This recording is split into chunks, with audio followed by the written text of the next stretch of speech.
Hey guys, welcome back to the channel. So as many of you know, I have recently begun my journey to get a concealed carry weapons permit in the state of California.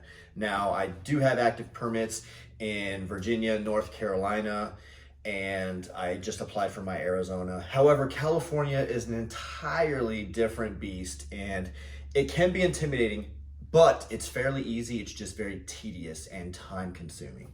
So I looked all over the internet trying to get tips and tricks for San Diego County, because each county in California does things a little bit differently and you have to apply in the county that you reside in. So I could find things for LA, Fresno, tips for the interview and all that stuff, but really nothing for San Diego County. So that's why I'm making this video. So hopefully it helps somebody else. I'm not a lawyer, I'm not an expert. However, I'm currently going through the process. So I've learned a couple things along the way. So if you can take any kind of information from this and it helps you, then that's awesome. That's what the point of this video is.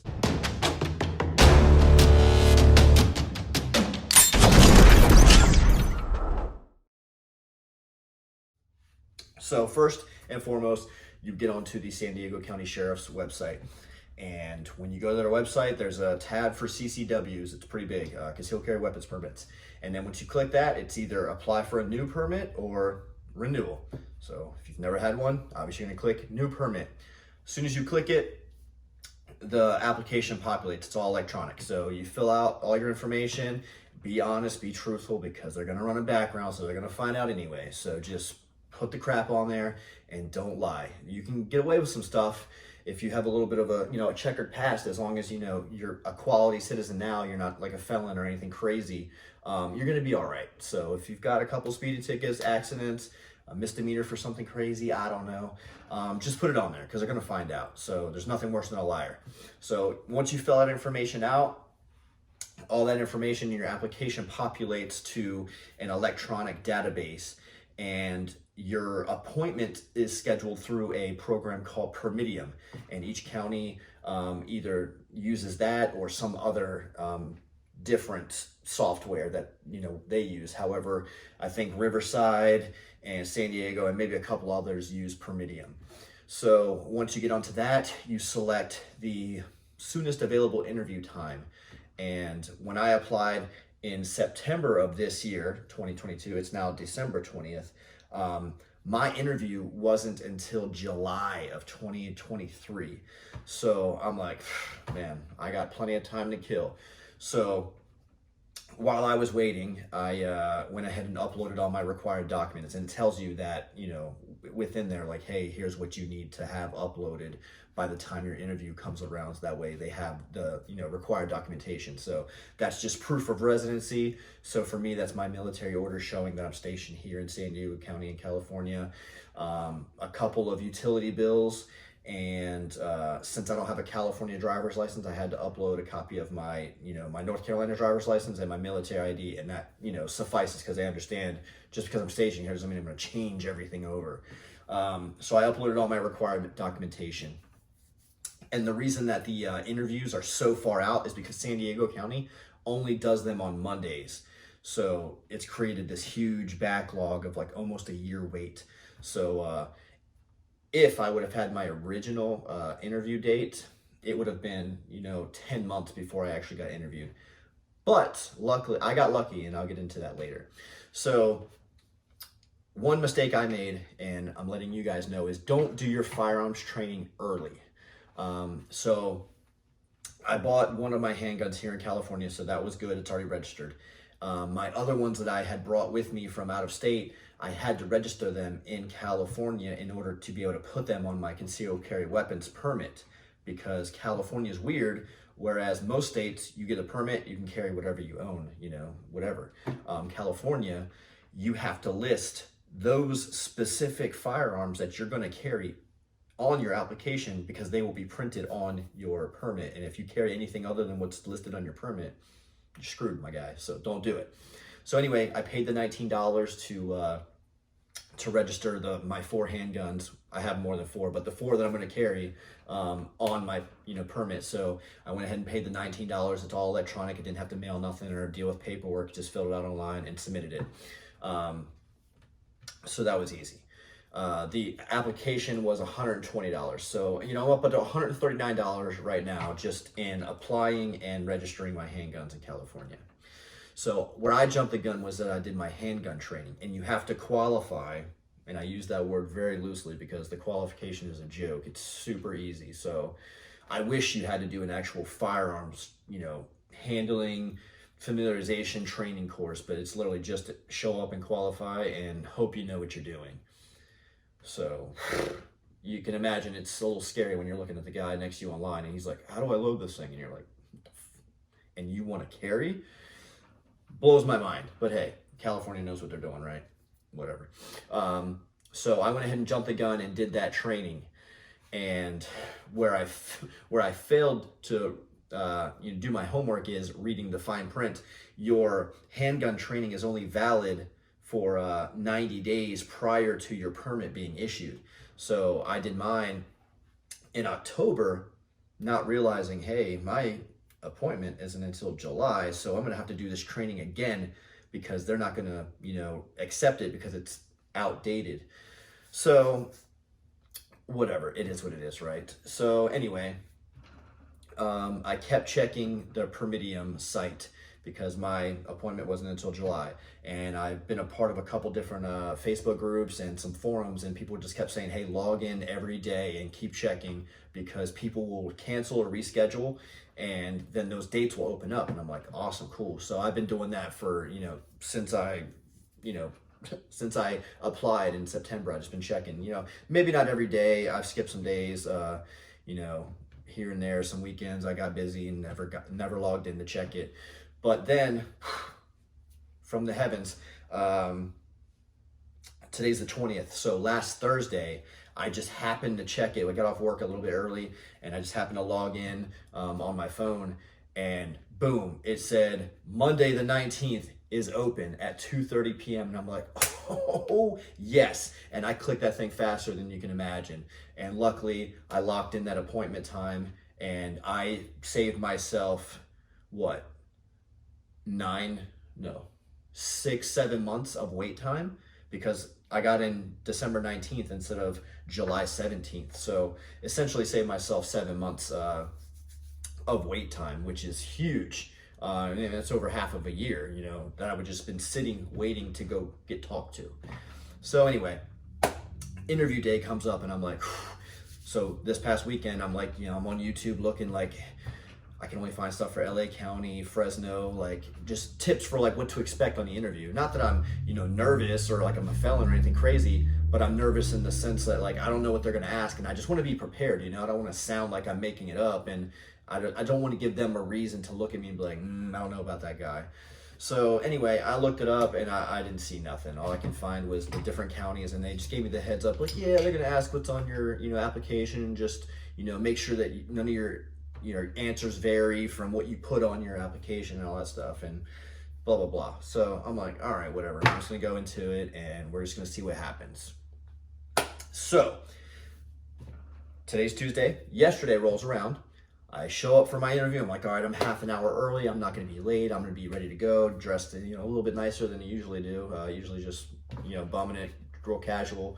Threw a little button up on yesterday. I was like, all right, cool, you know, looking professional. So show up and they're like, hey, you have an appointment? I'm like, yep, 2:30 appointment. And I got to go ahead and sign in. So I sat down, waited, and look around the waiting room. And I'm like, everyone looks just like me. Freaking, you know, they got their boots on, they got their button up on, everybody's looking, you know, presentable. And I'm like, yeah, these definitely the crowd that wants to see CCW here. Like everybody looked like upstanding citizens. There wasn't any like, you know, gangsters or fucking, you know, super white trash people hanging around. Everybody just looked like they were ready. And, you know, a couple guys with their grunt style t-shirts on. I'm like, come on, bro. You're like a walking meme, but whatever. Anyway, I have a couple of those shirts, so I can't really say much. But you know, I walked in, and then when my name was called, they kind of walked me through like how it's gonna break down. So the first guy I came up to, he's like, "Hey, so I'm gonna be doing your fingerprints. this is done in stages. So there's like 3 stations. He's like, so first station is me, your live scan fingerprints. I'm like, all right, cool. So we're just chatting, you know, just normal conversation. And I'm like, all right, maybe he's just, you know, warming me up or just trying to, you know, get some probing information. I'm like, maybe this is really the interview. But no, he was literally just, you know, just shooting the shit. And did my live scan fingerprints. He signed off on that part of the packet. He's like, all right, cool. Just go ahead out towards the lobby, and when they're ready for the next station, they'll call you back. And I'm like, all right, cool. So go into the lobby, sit down for about 2 minutes, and then, you know, hey, Corey. And I'm like, all right, that's me. So go back, and then the lady's like, yep, go to station number 7. So I go down there. It's a nice older woman, and she's like, yeah, just go ahead and have a seat. So I have a seat. She's like, this part is just where I go through your information and just make sure everything's accurate. And I'm like, cool, easy enough. So like, this is your name? That's correct. Date of birth, social, blah, blah, blah. Exactly. Yep. Address, phone number. Yep, that's me. And then she's just going through. She's like, no arrests? Nope, never. Absolutely not. And she's like, okay, awesome. She even said, hey, you know, you have really great skin. I'm like, never heard that before, but thank you. And I'm going to roll with this because, you know, she's obviously taking the overly nice approach with me. So I'm going to give it right back. Oh, thank you so much. I've never heard that, you know, like, make me feel good, you know. Anyway, so that took all of like 3 minutes. And she signed off on the interview part. And I'm like, that was the interview? She's like, yeah, that was it. And I'm like, all right, cool. So basically just confirming what I put on the application, no more, no less. Like, that was it. I'm like, okay, cool. She's like, all right, just go ahead and have that seat out in the lobby, and when the next station is ready, they'll call you back. All right, cool. Wait like 3 more minutes, and then the lady comes out. She's like, all right, I'm here to take your photo. And I'm like, okay, cool. So go into the photo room. She's like, all right, just stand still for a minute. I gotta like write a description out about you. And I'm like, okay, cool. So, you know, white dude, blah, blah, blah, blah, blah. Cool. And then she's like, all right, just go ahead and stand here. Look at this little X, blah, blah, blah, or sheriff's badge, whatever it was on the wall. And you know, I do that, face to the right, takes a picture, and that's it. And then I just, you know, have a seat for a few more minutes, and then somebody else came out and they're like, all right, just going over, you know, you hit this. All right, you're good. We'll call you back in 90 days once the background comes back, and as long as everything's good, you know, we'll let you know that your permit's ready. And I'm like, sick. So I was super nervous for absolutely no reason. It was super easy, super streamlined. These guys, yeah, they might only do it on Mondays, and it drags the whole process out, which I do not agree with at all.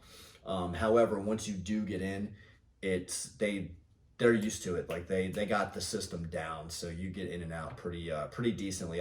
My appointment was at 2:30, and I was out of there before 3:30. So all in all, super quick. I can't really complain. So, like I said, the only thing I messed up was I did my training too early. So now I have to wait 90 days for my background. I'm sure they get it back probably within a week, but whatever, man. 90 days is what they told me, so that's what I'm expecting. Hopefully it's earlier, but if it's not, you know, I'm still done with everything prior to my original date, which was July.